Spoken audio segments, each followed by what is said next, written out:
Human beings absolutely follow through on who they believe they are. If you said to me, well, I'm really gonna work hard to stop smoking, but I've been a smoker my whole life and I am a smoker. I know your days are numbered. You're gonna be back smoking cigarettes again, because we all act consistent with who we believe we are. I tell people the strongest force in the whole human personality is this need to stay consistent with how we define ourselves. If you define yourself as somebody who is really conservative, you're not gonna be crazy and act nuts unless you're really drunk or something, and then you could say it's the alcohol, when it's really just you finally getting permission to be yourself. The alcohol is your excuse. If you're a really crazy person, you act crazy, outrageous, playful. You don't act conservative because that's not who you are. Very often people say, well, I can't do that. I'm not that kind of person. And I always say to people, really, when did you define yourself? I mean, really, how many years ago did you come up with what you could and couldn't do in your life? How many years ago? Most people, if they really look at how they're living their life today, it's based on a set of standards, a set of beliefs that they made choices about 10, 20, 30 or more years ago. I mean, very often we made decisions in our youth or very young about what to believe, about what we were capable of, about who we are as a person, and that becomes the glass ceiling, if you will, that controls us. There's a corny metaphor, but it's true. I remember one time I was with my family at the circus, and there was a person there and they had this big giant elephant, and you look at this elephant and they take this little rope, put it around the elephant's neck, and they drive this stake into the ground. And I mean, you look at this and you know that elephant could rip down the entire tent with almost no effort, and yet the elephant doesn't struggle, doesn't try. Why? Because the elephant's conditioned. And they take that elephant and condition the elephant when it's a baby elephant. That's how they train him. When it's a little baby elephant and it doesn't have the power yet, they put a big rope around it and they drive this huge stake in the ground, and the elephant fights and fights and fights. And one day, finally, that elephant decides, I'm not capable of pulling this out. And once that becomes the definition of an identity of anyone, an elephant in this case, they don't even try anymore. It's just who I am, that's how it is, that's just the way it is in my life. I'd like to ask you to take a look at any place you've got a limitation and ask yourself, when did I decide to accept that limitation? And you may not even see it as a limitation, you might see it as just that's who I am. But so often in our lives, we've adapted to be a certain way so that we don't fail or so that people will like us or respect us, but it's not necessarily who we are. Joy comes when you're spontaneous. It's really hard to be truly happy when you're not being yourself. And most of us have no clue who we are. And so a big part of my work, if you've ever been to an event, is to get people to do things spontaneously without thinking, because that's when the real you shows up. That's when the energy comes alive. And when you do that, when you start to connect to your true nature, suddenly there's energy available for you to set a higher standard for what you want in your life. That's what this is really all about. And when I talk about standards, when I talk about, shoulds versus musts, think about your own life. I know there have been areas in your life where some point in time you just shifted and you raised the standard and your life changed. Because whatever people have their identity attached to, they live. We live who we believe we are. That's just how it works. It's just kind of like, I'll give you an example. Look at your physical body. Your physical body today is an absolute reflection of only one thing, not your goals, not your desires, but your standards. The identity you have for yourself. If your standard is you're an athlete, then there's a certain amount of strength, a muscle tone, and energy that's available in your body on a regular basis because that's who you are. And so you do whatever's necessary to maintain that identity. Again, the strongest force in the human personality is this need to stay consistent with how we define ourselves. Because if you don't know who you are, you wouldn't know how to act. Once you lock in on that identity, your brain finds a way to keep you there. If you say, man, I'm overweight, I've always been overweight, I'm big boned, and that's the story you've got, then you're gonna always find a way to get back there. That's your settling point. That's your identity. That's where things lock in.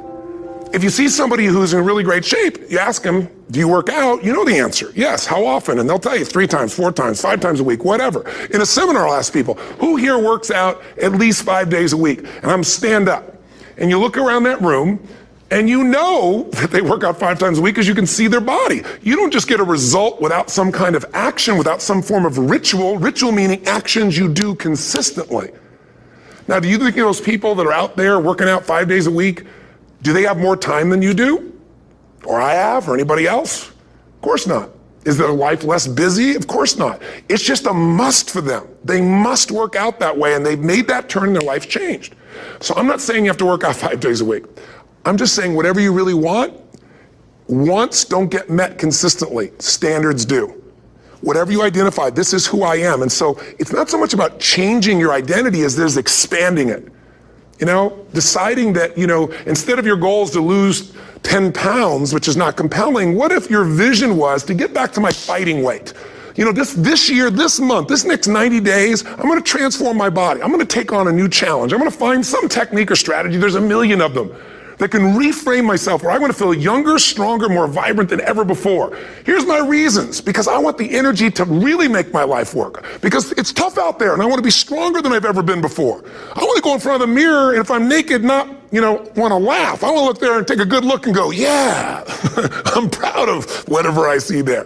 Whatever it takes, something's going to make you laugh, smile, something that's going to tease yourself, but something's going to move you to another level. If you identify yourself in a new way and you own that every day, and that becomes the standard of how you live, you'll find the way to make that standard real. Money's the same way. Think about it. It doesn't matter what's happening, quote unquote, in the marketplace. People that make money find a way to make money no matter what, don't they? Most people's standard is to pay their bills. So that's what most people find a way to do, even when economic times get tough. Most people, if that's their absolute standard, they find a way. Some people's standard is pay their bills most of the time. And so most of the time they do. Some people's standard is not just to pay their bills, but to take care of their family and maybe even some of their friends. And they find a way. In fact, some people may be in a family where they don't have enough money. They barely have money to pay their bills. They work their guts out. And then somebody, their mother, their father, somebody else, their sister gets ill, and there's not enough money to take care of it. Nobody else has money in the family. They don't either, but they find a way to get that money to take care of their mother or father, don't they? And pay their bills. They never could do it before. Why? The situation made them raise their own standard. And not everybody does that. Somebody else in the family might have money and still not take care of their mother. It all comes down to the inner game, my friends. Changing your life is a change in the inner game. The outside world you can't control, but you have absolute control over this one if you learn the dynamics of what shapes you. And identity is one of those simple, clear, fundamental basics that if you start to shift it, everything else will shift in your life as well. Some people, by the way, have to have more than enough money to do what they want, when they want, where they want, with whomever they want, contribute the way they want. And if that's their must, they find a way. I know that sounds overly simplistic, but it's true. Somebody once said you could take all the money in the world out of the hands of everybody, out of all the wealthy people in the world who are really successful, give it to other people. It wouldn't take too long. Those people would have it back in their hands. It's not because they're manipulative. It's because they have a standard. Some are manipulative, don't get me wrong, but they got a standard of what they're going to find a way to make happen. I'm just simply saying to you, take those 3 magic words and live them. Raise your standard. And if you really want to do it, then I'll tell you the most important secret. Have you ever done this? Have you ever told yourself you're raising your standard? Okay, I'm going to go make this happen. I'm going to go make this much money. I'm going to transform my kids. I'm going to create the ultimate relationship in my life. I'm going to transform my body, whatever it is. And then you don't have strong enough reasons and you don't use it. You don't follow through. It's because you didn't back up your standards with what makes those standards real, and that's rituals. Rituals are where the power is. Whenever we do our Robbins results coaching, and we say Robbins equals results, the way we get results with people, it's the same way if you listen to my Ultimate Edge program, or back in the old days, Personal Power, or if you went to one of my seminars. You know what I do is I take these huge challenges you got and we break them down into little bite-sized steps. Little things you do each day that after you do them, you get so much momentum that it's easy to succeed. You're not overwhelmed. You have these victory day after day after day on little things. If you went through Ultimate Edge, I'm sure you learned about the hour of power, or the 15 minutes to be able to be fulfilled, or 30 minutes to thrive, where you literally just condition your body and emotion with a couple little rituals. So it doesn't matter what's going on in your world. You feel that strength, and it's not fake. It's not some pump up. It's coming from inside you, and it works. Rituals define us. See, all the results in your life are coming from your rituals. They start with a standard and then have rituals that follow it up. Like, for example, if you are where you want to be physically, you have very different rituals than if you're not where you want to be physically. If you're overweight, you and I both know you got a different ritual than if you're physically fit. Completely different. You get up in the morning, what's the first thing you do if you're fit? Your shoes are there, you roll over, Doesn't matter how you feel, you put on your shoes, you lace them, you start walking, or whatever that ritual is. If you're overweight, you roll over and you have a very different ritual. You might roll over several times to turn the alarm clock off. You go in and get your mocha, whatever, special coffee. You stop by at Starbucks, or whatever the case may be. You have your nice sugar muffin, that's supposed to be really nice for you. Whatever you do, it's a different ritual. If you have a great, passionate relationship, you have very different rituals in how you come home than if you have a lousy relationship. When you come home and the first thing you do is you're tweeting somebody, or you're emailing, or flipping on the news, or you don't even come home. What are the rituals? Whenever I study people that are successful, what I look for is what's the standard they hold themselves to, and then what are all those little rituals that add up? Because think about it. Success and failure are not giant events. They don't just show up. You don't just suddenly become successful or suddenly have this cataclysmic event that makes you fail. It may look that way, but failure comes from all the little things. It's failure to make the call. It's failure to check the books. It's failure to say, I'm sorry. It's failure to push yourself to do things physically that you don't want to do. And all those little failures day after day come together until one day some cataclysmic event happens and you blame that. That event happened because you missed all the little stuff. Do you agree with me? And success, by the way, is not some overnight event. It's all these little things. Success is having a vision. Success is making it compelling. Success is really seeing it and feeling it every day with strong enough reasons. Success is feeling the sense that I'm here to grow and I'm here to give something to the world more than just myself. Success is caring about other people. Success is calling and saying, I love you in the middle of the day for no damn reason. Or sending a note. That'll change your relationship. Have a ritual of something funny, playful, or a surprise you do. How many relationships are dead today because they have no surprise rituals anymore? You need to have some rituals, some cool things you do that nobody else does that gives you a better life than anybody else has. All the little stuff. That's where success comes from. In business, it comes from delivering more than anybody could imagine. All those little things add up. People go, wow, that's who I want to do business with. It's true in any area of your life. So if you look at somebody who's really successful and you think, wow, they're so amazing, they're such a genius, you got to dig underneath and you got to remember something. People are rewarded in public for what they've practiced for years in private. Myself and my business people say, how do you get up and speak? And you have no notes and you go for 3 days and nights and the room is like, everybody's wired and it's incredible. It's like a rock concert. How do you do that? How do you have that confidence? Well, it's not confidence, it's experience now. But I did so much behind the scenes and I still do to make things right. How many people would know that since the time I was 17 years old, before I walk out on stage, still do to this day, wouldn't need to do it, but I still do it, I never walk out there without being in an absolute peak state of mind. There are days my back is hurting, my throat is hurting, or I may have had a challenge, or my father passed away, and I've still got to deliver for these people because my standard is give my all every time. Every event has to be better. Talk to anybody who's been to our events for 5, 10 years, some of our trainers, and I'll say, I don't know how he does it. He always finds a way to make it better. That's not an ego thing. That's a standard in me. I have to find the way. And my ritual, though, is I prepare, I think, I gather new information, I figure out how to put something across better. What do people need? I spend time with our customers. I see what's going on. And before I get on stage each time, I have this little ritual to put myself in a state of mind. And I did it starting like 17 years old. I started doing it. I'd say, I now command my subconscious mind. And I say this out loud several times, this little phrase, set of phrases, as an incantation to kind of condition my mind and body. And I'd say, I now command my subconscious mind to direct me in helping as many people as possible today by giving me the strength and the emotion and the humor and the brevity, whatever it takes to show this person and help this person change their life now. And I started that with a person when I worked with people one-on-one, and I would do that for 45 minutes driving in my Volkswagen to go serve and coach somebody for the first time.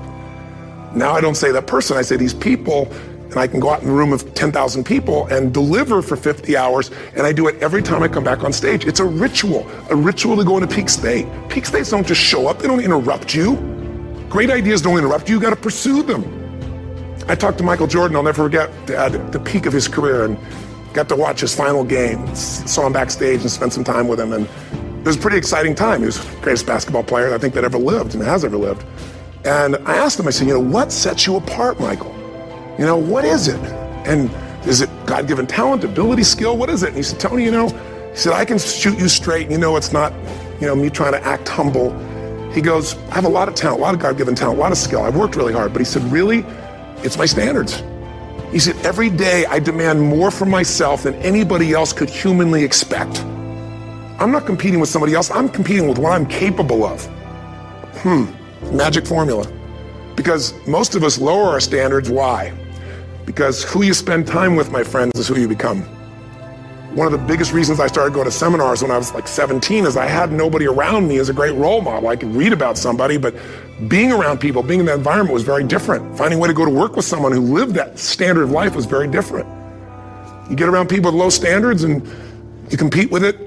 You don't need to compete with it. It's like, okay. I mean, remember Jerry Springer? I don't know if he's still in the air, but I remember he used to get people on the show and I thought, where would he find these people? And why would people watch? I'll tell you why they watch. They watch these people and go, my life's still pretty darn good compared to that person. Look at them. You don't have to change your life. All you have to do is find somebody with a lower standard and you'll feel good about yourself. But if you feel that good feeling, it's an illusion. The only thing that's going to make you happy, my friend, and this year or any other, is to step up. It's to raise the standard. It's to discover what you're capable of and feel that incredible power of pushing through whatever's holding you back and get to the other side of more of your true self. That's what this game's all about. And look at the best of the world in anything. Tiger Woods, what's his vision? To win golf tournaments? No, to be the best that ever lived. That's his goal. That's his vision. But here's what's interesting. He backs it up with rituals. If you just have a vision and you don't have the rituals, stop lying to yourself. His rituals are, he started doing things nobody did before. He went and started lifting weights. Golfers lifting weights? No way. He went out and he changed his swing when he was the best in the world because he realized in order to be the best that ever lived, he was gonna have to change his swing. If you know anything about golf, you don't change your swing when you're the best. And he went and retrained himself because he has different rituals than other golfers. Now many people are modeling his rituals to get better. It's amazing. You know, you look at somebody like Michael Phelps, the 2008 swimmer, won 7, only 2 people, I think, in history, if I remember correctly, that have gotten 7 gold medals in one session. And here's a guy, he's got number 6 under his belt, and he's exhausted, and he's going in for that final swim. I'm sure you remember. And how does the guy win? By 1/100th of a second. Do you think that was some massive skill that got him over the top? Or was it a standard that says, this is who I am. I am the champion. And no one is taking this from me. And somehow in those final milliseconds, 100th of a second, he pushed himself just beyond his competitor. But you know about Michael Phelps? What allowed him to be able to push beyond that moment is his rituals. Go study the guy. Most people who swim have these unbelievable workouts. He does 2 and 3 of those workout sessions a day. All the other swimmers in the beginning thought he was insane. You're gonna overtrain, you can't do that, it's not physically possible. But he had a standard and the rituals to back it up. So here's my final message to you, because I've gotten carried away. I thought I was gonna send you like a 5-minute message, but as you can see, there's no script here, it's just me going a little crazy with you, but I wanna really see you get what you want this year. Don't let this year be like last. And if last year was great, still don't let it be that way. Raise the standard. If your life is perfect and extraordinary, you darn well know you're not gonna be happy unless you keep making it better. That's what makes us feel alive. It's not what we get that make us happy. It's who we become and what we're able to give because we become more. That sense of contribution is what creates the deepest meaning. So here's my assignment for you if you want one. If you want to go from conversation to some action, here's a simple thing to do. What's an area of your life right now that you really want to improve? What's an area that's important to improve? If your body's great, how about your career? If career's great, how about your relationships? Intimate one especially, or your kids. Or your relationship with your creator, your spiritual side of your life? Or is it your finances?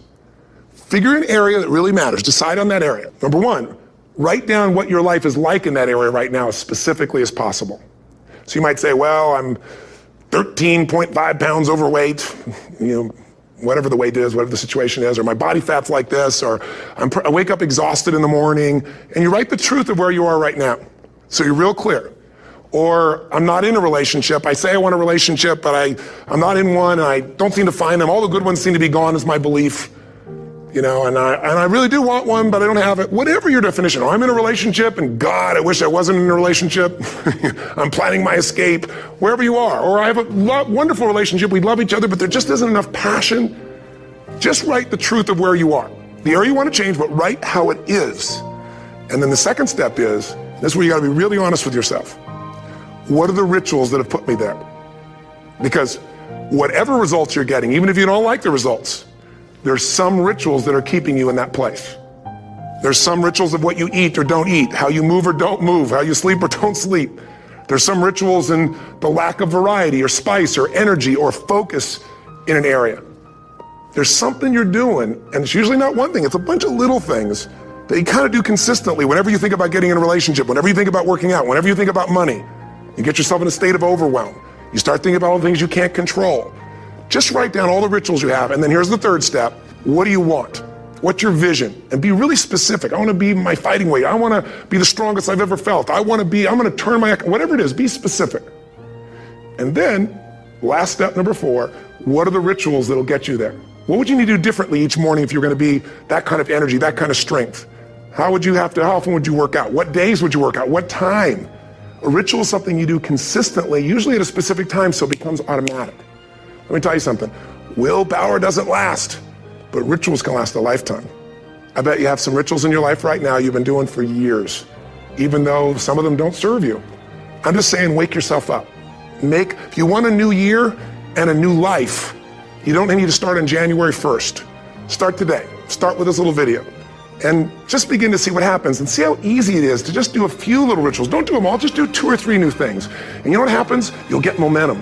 Because once you discipline yourself in one area of your life, you feel yourself doing it in other areas as well. And I always say something that my original teacher taught me. I always remind people, there's always 2 pains in life.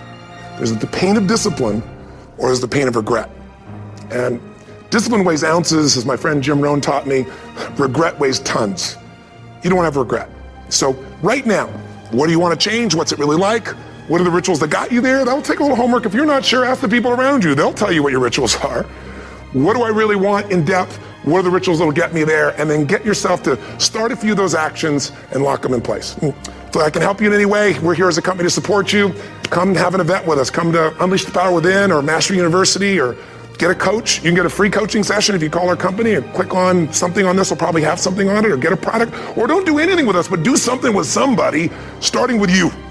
If you make the changes in yourself, you're going to be proud this year, and no amount of money or accolades from other people can mirror the feeling of being proud of knowing you've taken back control of your life, or you've taken a great life to another level.